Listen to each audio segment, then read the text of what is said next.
Well, today we have a Electrohome G07, 19-inch G07, and I recently acquired this in a trade with some other stuff from the guys down at the Electric Starship Arcade.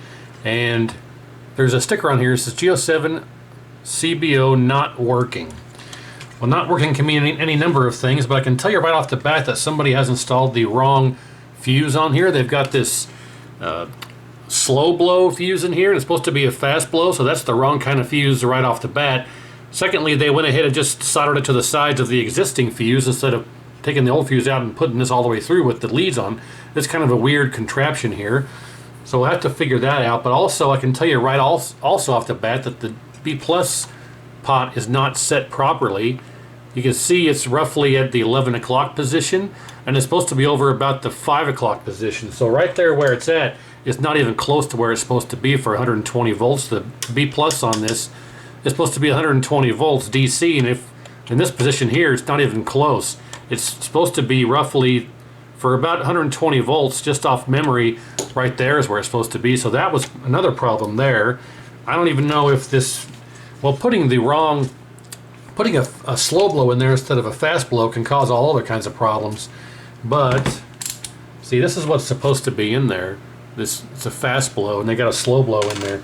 If we go ahead and ohm this out, it's going to probably be good. Meters on continuity. I mean, yeah, that's okay, but the bottom one is visibly exploded.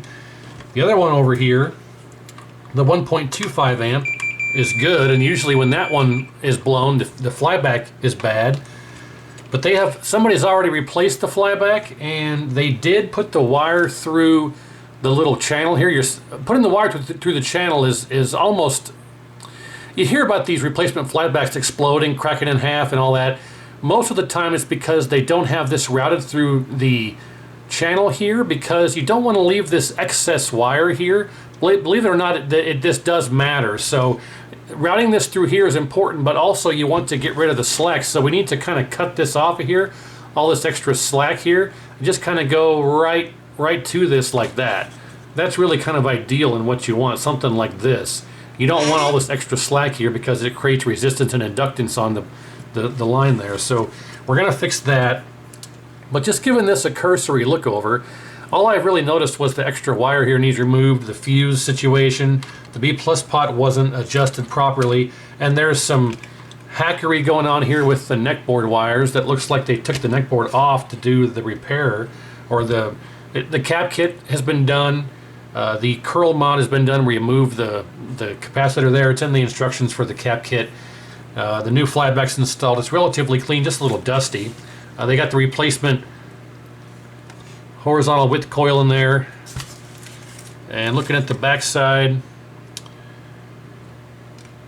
I don't see any obvious cracks or breaks or damage to anything. Flyback seems okay. But let's go ahead and just start with the normal stuff, like we'll check our voltage regulator and then do our light bulb test and all that. So, how can we tell if our voltage regulator is any good? It's been a while since I've actually worked on a G07, but we should be able to go to the resistor here and get 220 ohms, and yeah, 226, so our voltage regulator should be okay, because you'll get 0 ohms if the voltage regulator is bad. Let's go ahead and get rid of this tape here, and we can just verify that by going to take your meter, put it in diode mode, put negative lead in one of the screw heads here like this, and just touch your leads here on your voltage regulator. The red wire I think is supposed to be our 0.5 voltage drop. Yes, 0.525, and the brown wire should be 1.5 or so, because I'm sorry, 0.15, because we're reading back through the resistor. Yeah, 0.18, I'm sorry. And then the orange wire is the frame. So yeah, that's just back to the screw head. So the voltage regulator tests okay. It's a lot of, one component that gets overlooked a lot is this resistor down here. I can't remember which resistor this one is, R902 or something like that. Yep, 902. Yeah. this ceramic resistor, everyone always forgets to check this one, and it should be 2 ohms, I think. Yeah, 2.3, so that's okay. People often overlook that. So we can check X901, which is this transistor here. If that's shorted, you'll have issues with power. I don't know if that's our problem, but we can go ahead and check it. Now I think positive on base and then collector to emitter should be 0.5 to each one. I don't remember exactly. 0.6 and, okay, 0.6 to each one, okay. So that all seems okay. And then R91 is our thermistor here, this black thing. That's our thermistor for our degauss, and it's always got cracked joints, and this one's okay, so you want to pay attention to that when you do your reflow. But it seems like our power supply section is okay. I think what we'll do is we will pull off the orange wire off the HOT, and I think that will allow us to do our light bulb test. In the past I've taken both wires off, but I think we can just take off the orange wire. If we remove... Actually, you know what? I don't think it matters. I don't think it matters because with one of those wires, either the orange or yellow wire off the HOT, I don't think it'll energize the horizontal circuit. Well, I think it's the orange wired. Well, for the sake of testing, do this at your own risk. Don't follow what I'm doing. Disclaimer. So we're going to remove the yellow wire. That should prevent the HOT from turning on, and that will allow us to do our B+ test. So we can connect our 60 watt incandescent bulb to the tab of the resistor with the white wire, and then our other lead here just goes to a frame for ground. And let's get our meter set up here. We're hoping to read about 120 volts.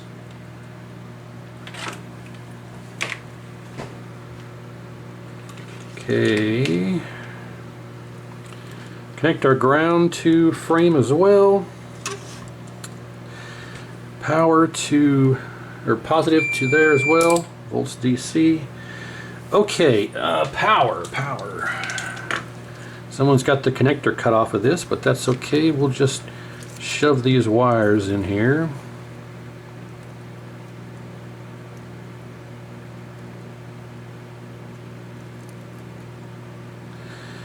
Okay, well, all of our testing shows that this should work. Let's just see what happens here. Just in case the high voltage does fire up, it shouldn't. I'm going to move this so it doesn't arc to the frame of the chassis. Move it just kind of out of the way here and kind of just take it and push it down on the mat there, and it'll stick on there. Okay, well, let's see what happens here. 1, 2, 3.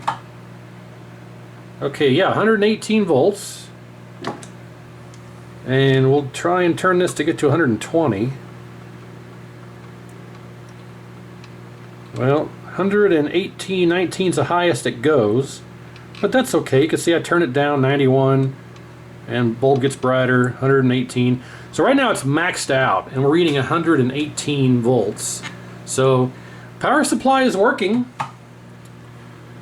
So the next step here, I do want to say that the filter on the G07 is very dangerous to do what I'm doing because the filter cap doesn't automatically discharge. And you can get a real zap, the zap of your life, if you do this without the light bulb hooked up. The light bulb should discharge the capacitor by being hooked up in the circuit. But just to verify, what we can do is just attach our light bulb to the 2 pins of the filter cap, and it should discharge here. So here's the positive, here's the negative, here we go. Yeah, see, it discharged. But if I turn this on without having the light bulb in circuit, let's make sure we don't short anything out here. If I turn this on without the light bulb on the circuit, 1, 2, 3, okay, apparently you see nothing happens. I'll turn it back off, but our filter cap is now fully charged, and it will shock you if you don't discharge it. So you can put a screwdriver across it, whatever you want, positive, negative. But you'll see here if I take the light bulb, watch the light bulb. What in the world? I'm not lying to you. Did... You know, it may be because our HOT is not hooked up. Well, either way, you want to discharge that filter cap before you do anything after you turn it on. So usually what will happen is the filter cap will charge up its voltage, and it stores like 400 volts in there, and if you touch the leads with your finger, it'll zap you. So disclaimer, you want to discharge that prior to doing any work after powering it up without being on the tube. But this provides the drain on the system like a tube would. And you discharge the tube, but the filter cap will discharge from the tube. It's hard to explain, but you get what I'm saying. So, okay, with that being done, I want to double check that here because that doesn't quite make any sense. That should have, the light bulb should have turned on there a little bit and then kind of went woo. But okay, yeah, it's definitely discharged, but that's weird. Okay, well, I got other videos that show that on the G07s, but okay, well, let's hook the HOT back up.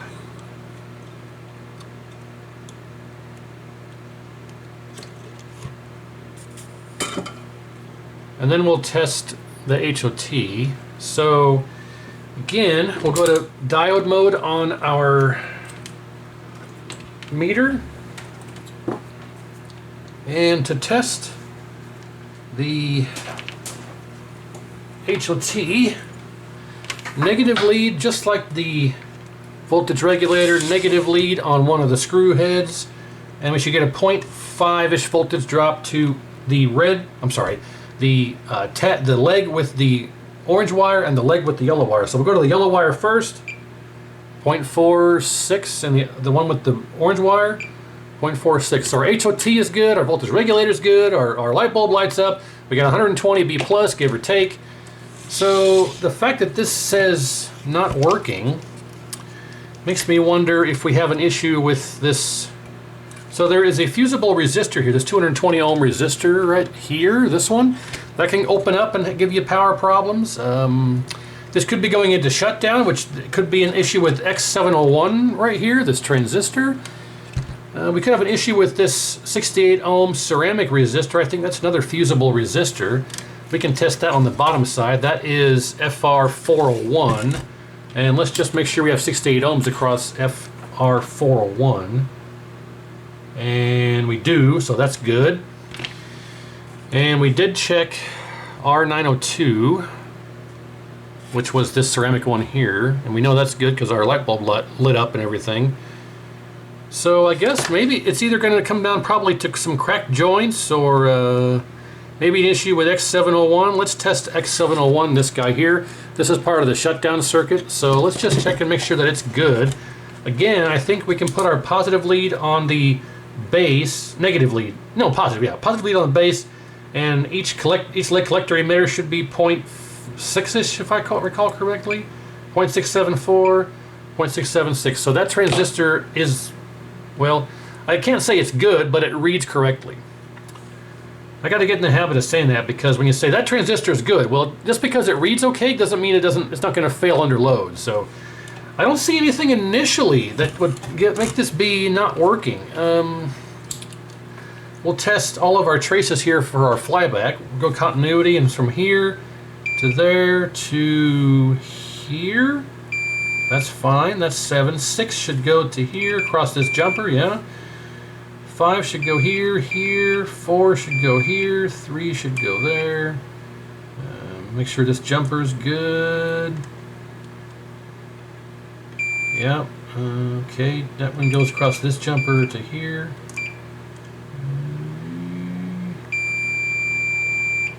1 goes both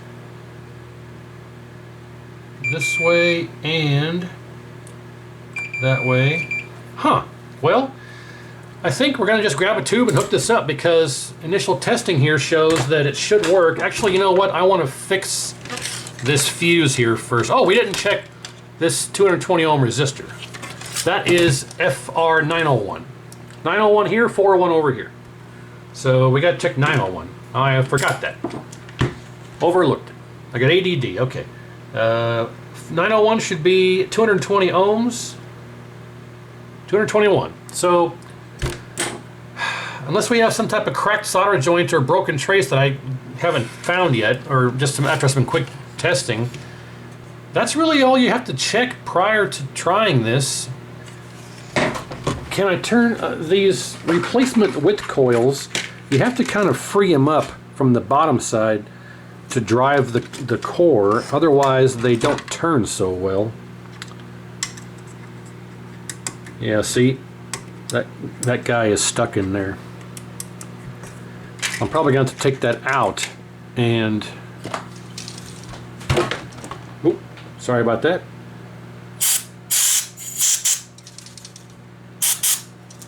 Get a little spray in there. Never, ever, ever use a metal tool. But I'm just going to try and break this free here with the little contact cleaner sprayed in there. Okay, got it. Now can I use the proper tool?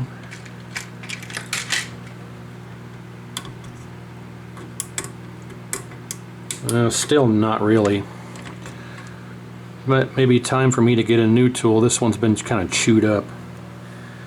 Because it does, like if I put this one in here at like a Neotech or something, I still can't turn it. Oh, there we go. Okay. So I'm going to take the slug completely out. And I'm going to do a little bit of... See, I wish I had some bow lube, they call it. They use it in the aircraft industry. I did for years, called bow lube. And it's for like, when you put it on the threads of screws so screws go in easier. Put some lubrication on here and kind of re-thread this thing here. What I recommend doing is when you get these replacement... it didn't work, you stupid jackass. When you get these replacement width coils, take the core out from the bottom. Before you install it, unscrew it from the bottom down and then re-screw it in from the top down using a little bit of lubrication. And it'll help kind of re-thread, because these get installed from the factory from the bottom, and obviously you can't adjust these from the bottom. There's no hole in the bottom of the chassis, so we'll thread that in all the way down, back out again,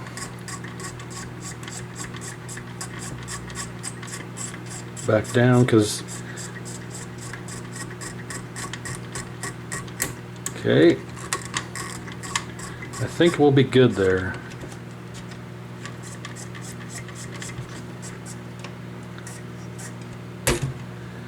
Alright, I'll be happy with that.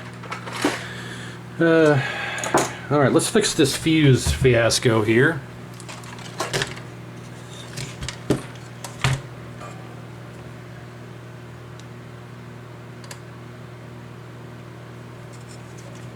Well, if I can orient this the way it's supposed to be.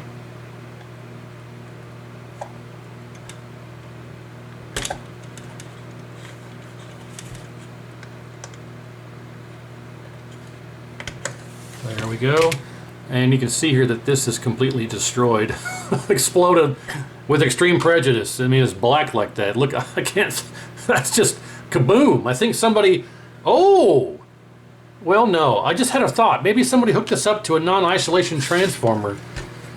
That might explain this. We didn't check our rectifier diodes because our light bulb test worked. So let's check our rectifier diodes, and it looks like someone's been poking around on them. There's 4 diodes in here that rectify the AC to DC. And we'll go to this one and this one. Hang on, I gotta switch the leads around. Oh, that's good. That's good. That makes sense, because our light bulb test wouldn't have worked. We would have just blown this fuse. If it's not overrated, we'll check that in a minute. And okay, the rectifier diodes are good. Okay, I mean, they almost would have to be for our light bulb test to work, and you know, I overlooked that, and that's why it's the amateur channel. But it's supposed to be a 3 amp fuse, and somebody has a slow blow, and this is a It's hard to see. 4 amp. No, 1 amp. Wait a minute. Yeah, they put a... Not only is it the wrong type of fuse, but it's a 4 amp instead of a 3. So, I don't know who thought that was right, but... you know, you can't never overrate your fuses, boys and girls, or don't install a slow blow in place of a fast blow. So, this is garbage. I'm going to hold on to this. I mean, you never have enough fuses laying around, but this is what's supposed to be in there. A 3 amp slow blow, fast blow, I'm sorry, fast blow. You can see here, it's just that thin line in there. See, it's just that thin, maybe you can't see. It's just a very ultra thin line in there that's hard to really even tell with the contrast in my hand there, but maybe you can see it there compared to this with the winding around it. It's supposed to be like this one. So let's go ahead and install this fuse in here. Now, how do we do that? Well, we're going to try and we're just going to reuse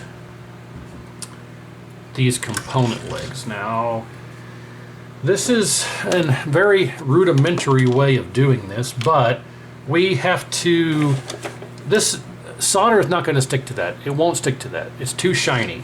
So what we have to do here is use our sanding pen here, actual fiberglass pen, and scrape off the coating here.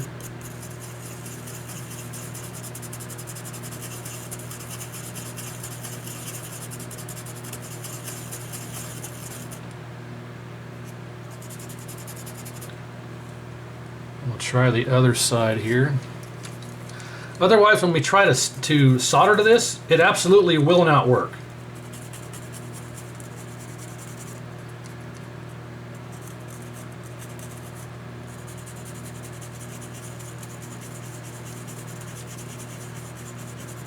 Another option, if you don't have anything like this, just get yourself some like 80 grit sandpaper and just take this over the sandpaper. Also, it works with the Scotch-Brite pads. All right, I think that'll work. I'm gonna clean my hand off here. This is actual fiberglass, so be careful. And I'm going to wipe all this off into the trash can. Now, we are going to, now this gets very hot.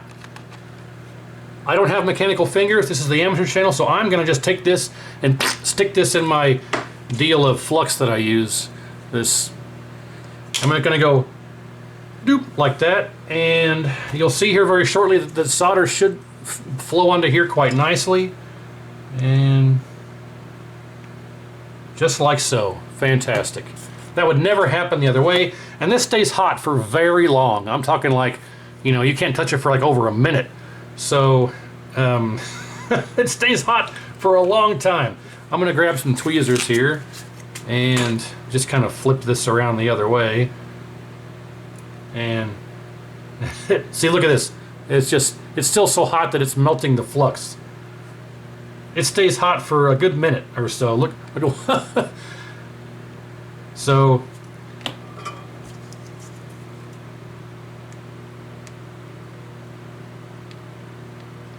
there you go. So that's the preferred method. I'll link this down below if you don't have any of these yet.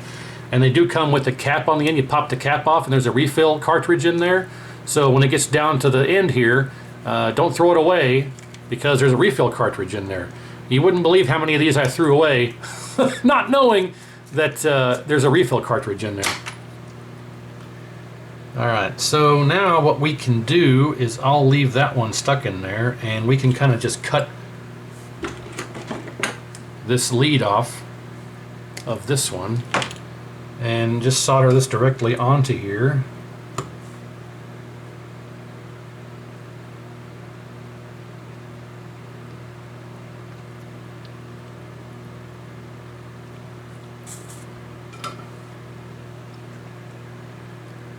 That doesn't look good at all now that I look at it.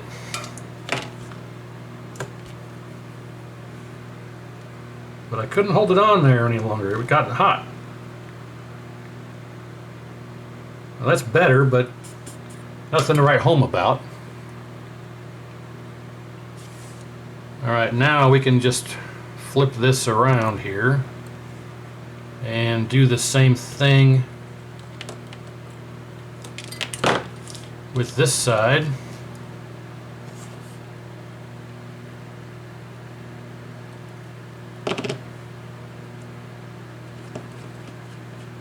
Baby, if you ever wondered whatever became of me, I'm living on the air in Cincinnati, WKRP.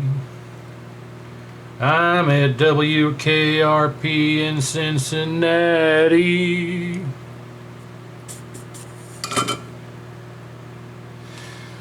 Well, there we have it. Now, you gotta clean it up. Now, of course, if you have mechanical fingers or something, you just use those, but I am low budget here. So we're gonna spray a little alcohol on here and just kind of wipe all this flux off.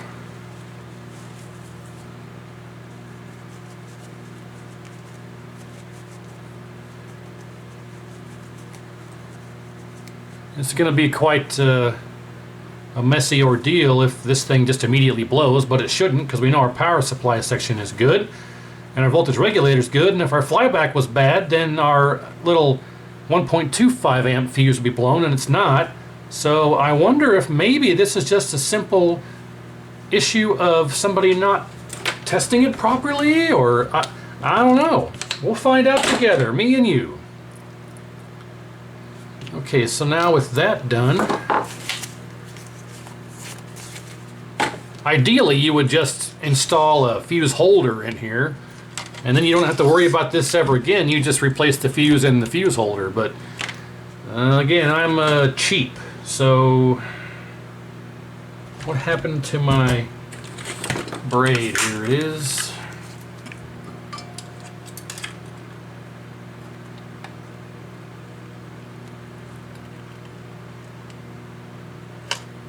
Okay.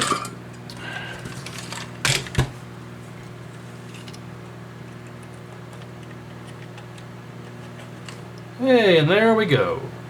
Success.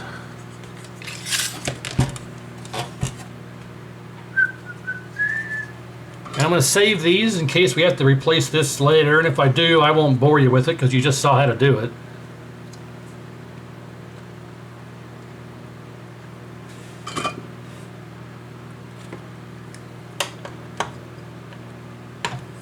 And I realized you couldn't see any of that, sorry about that. But I soldered it in, cut the legs off. I'll save these if we have to make another fuse. But, alright, well, is that it? I think that's it. It's time to grab the tube and just see what it does. It shouldn't really, nothing should explode, because if there was something wrong with our power section, it would have popped the fuse. And if there was something wrong with this, or flyback, it would have popped that fuse. Oh! You guys, come on, man, I forgot to do this. So we want to make this roughly just go like so. So I'm going to cut this right there. Take this off. Desolder that from here. Okay. Now we will strip this. Add a little flux for me. There we go.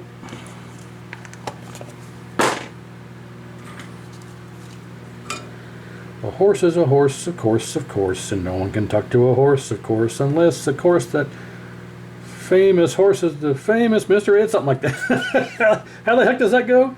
Go right to the source and ask the horse. He'll give you the answer that you endorse. He's always on a steady course. Talk to Mr. Ed. Yeepo yakety yak a streak and waste your time of day. But Mr. Ed will never speak unless he has something to say. A horse is a horse, of course, and this one will talk till his voice is hoarse. You never heard of a talking horse? Well, listen to this. I am Mr. Ed. A-doop-a-doop-a-doodle-doop. Anyone else miss Nick at Night? I miss Nick at Night. There we go. Okay, now I'm gonna grab a tube. I'm gonna come back. We're gonna see what happens. All right, well, I'm back from the monitor dungeon after grabbing my G07 test tube here. We have our chassis here ready for testing. We have our anode, neck, yoke, ground, and power hooked up. I do not have a video connection because at this point, we're only worried about seeing if it turns on and what our B plus is. I also don't have any remote board hooked up because there is no remote board. All the pots are on the chassis. So I normally count to 7, but in this case we count to 5. They're all hooked up. I have the meter here set to read our B plus. The negative is just going to the frame. The positive is just going over here to the lead here on the resistor here with the white wire. And hoping to get this to turn on. I'm betting that this was labeled as not working because somebody had the B plus turned almost all the way down or almost completely off. It was so far out of whack that I think I was probably keeping the system from energizing. But we're about to test that theory, so let's make sure we're not touching on our power. Yeah, okay. All right, let's turn this on, see if it works. If it does, what our B plus is, and kind of go from there. So here we go. 1, 2, 3. Hey, look at that. 119.8, and it turns on as we would expect it to given our testing. Don't have any raster yet, but that's because it's probably turned down. There's no video signal. We'll turn up the bottom pots, the screen voltage, and look at that. No collapse, no nothing. Well, I think this was labeled as not working because somebody had the B plus adjusted way too far down. And it looks like it's working to me. I didn't do anything to it other than, what did I do? I changed the fuse out. We poked around, did some testing. That's about it. So I just think the B plus pot was turned too far down to allow this to energize and work. So might be a case of somebody fumbling around and not knowing what they're doing. I can't say, but at least it turns on and operates. So let me grab a board here. I'm going to have to hook up a fancy connection for the video because the G07 here, for regular composite sync on a JAMA, you have to combine pins 2 and 3 here. You have red, green, blue, ground, and then 5 and 6 are used for separate horizontal and vertical positive sync, I think, maybe negative, I forget. And then pin 1 is another ground. It's tied with pin 4. And then pin 2 and 3 on the small connector you have to combine for composite sync. So I have to get have special connector, and which one is it? Oh, here it is. I have a special G07 connector here. So I have to hook this up to my standard video connector, undo that from the hook. Then we have to bring this over here, and I was going to cut away with it, and I'll show you guys how we do it here. So we need to connect this to here. I think I had the RGB backwards. Yeah, I did. It's actually R. It's R is on this end, so red, green, blue, ground, and the last 2 pins 5 and 6 aren't used, but I have the sync jumpered over. Wait a minute. Oh, I was using this on a Cortec the other day. Gosh darn it. I'm gonna have to extract. Yeah, I have to cut away. I have to extract this orange wire because it needs to go in here and the pins, the last pin over here. So I have to cut away and get this pin out, extract it, put it over here, and I'll come back and show you how this connects here. All right, so I got that done. So we've got RGB, ground, and sync, and then here we have our 2 pins here for pins 2 and 3 jumpered with our composite sync. So this is how you have to hook up on the G07 for a standard JAMA signal. So we got our RGB, ground, and sync, and then we have to hook up our dual sync connector here. There we go, and that's pins 2 and 3. Is that? That's backwards here. Let me make sure that's. I think that's right. Yeah, I'm pretty sure that's right. Anyway, so there's the video signal. Now we got to hook up a board, and let's make sure we're back to not touching on the power. Make sure we're seated here, so we don't short anything out. That's good. I don't have the degauss connection hooked up because we don't need it for testing. But okay, let's grab our our trusty Mortal Kombat 2 PCB here. And we'll snake this into the JAMA connector. There we go. All right, well, okay, let's test this and see what we get with the video signal. 1, 2, 3. And we're still at 119.7. That's good. What do we get here? Nothing yet. And screen pot's all the way up. Oh, there we go. It's just a tube's tired. Hey, look, it works. Turn our screen voltage down. Let's adjust some focus. Focus looks real good. And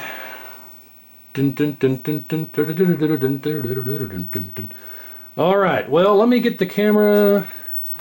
I'd like this to be closer to 120, but I don't think I'm going to mess with it. It's close enough. It looks good. 119.3 is more than fine. Yeah, I ballparked that. Like I say, it should be like almost completely 100% maxed out to get close to 120. Maybe sometimes a little bit further back, but yeah, that's good. Let me get the camera set up. I'll make some adjustments here. All right. So we are too tall and we're too bright. That's pretty good. So let's adjust our vertical size here. That's pretty good. And our width looks pretty darn good too, but we can adjust our horizontal hold. Will allow us to move our image slightly. Oh, that's vertical hold. H hold here will allow us to move our image slightly this way, is what we want. That's pretty good. And we are too red. So we will set our cutoffs to the middle and then our drive here. That's better. That's red drive turned down. Green drive turned up a bit. Blue drive turned up a bit. Well, I dare say that's pretty good. We got good screen size position, good width. We know the width adjusts because we moved the pot or the coil earlier. But just for the sake of testing, I can do it again. It's a little bit too red still. We'll turn our red down slightly. Well, that's blue. I'm a numbskull. He's a real freaking numbskull. There we go. It looks much better in person, trust me. But hey, G07 working. I think the only thing wrong with this was the B+ pot was turned down too far. You can't ask for a more easier repair than that. And we got our red, slightly brown background. That's how you know the sign of a good tube. If you're able to see that brown background, that's why I use MK2 for testing. On tubes that are weak, you won't see that brown background there on that logo.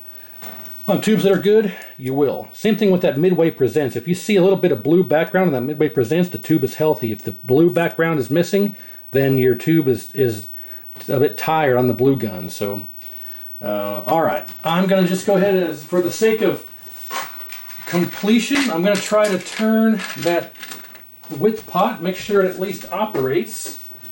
And I don't want to do this with the smaller tool because that HOT will zap you. And I'm just going to turn the width. I'm going to actually go into the menu here. And I'm going to go to monitor patterns. We're a little too, that's better. A little bit off of focus. It's pretty good. Okay. Crosshatch pattern. All right. So we got pretty good. We need to adjust our linearity. See how the top box is tall, the bottom box is squished. There's an adjustment called VLIN on the back of the chassis for vertical linearity, and we need to adjust that because that is out of whack. We want the boxes to all be uniform. And that looks fairly good. Now we can readjust our vertical size. And I dare say that's much better. What do you think? That's a little better. I'll live with that for now. This chassis is not staying on this tube, so no reason to go through too much effort. But we're looking for the horizontal to size to change. And indeed, it's creeping inward and creeping outward. And I think we are golden. And we're still at 119.4, good enough to not have to mess with it. And there you go. Nice quick fix for once. Always happy to see that. I gotta clean the lens on this camera. I keep saying that. I always forget to do it. I get around to it. And focus there. Come on. You can do it. See how we have blue background there? That's good. Even though this tube is 40 years old. 40, hell, almost 45.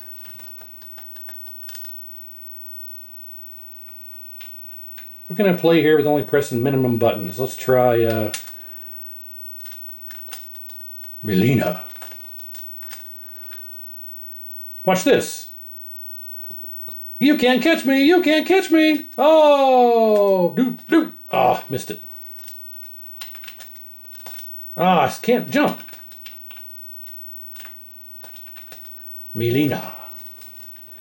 I think it's down, down, up. I think hers is high kick. We'll try the friendship here. I can't jump. Jump, you stupid. You won't jump. You won't jump. But you'll kick. Oh, there we go. Then I missed it. Ah.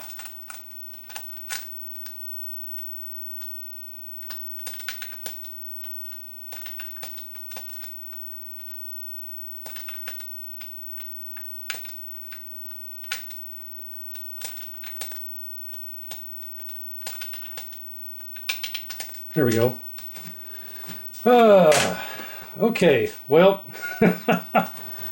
successful G07 repair. All this required was a B+ pot adjustment, and we're good to go. And I also had to do, shorten up that wire on the flyback and other things, I think. But, change that fuse out to the right rating and type and things like that. So, all right. Well, that's it. Nice, quick, easy one. It feels good to get a quick and easy one for once, not an hour-long video. So, hopefully you learned something. As I say always, I appreciate you watching. Make sure you comment down below what you think, and otherwise, we'll see you next time.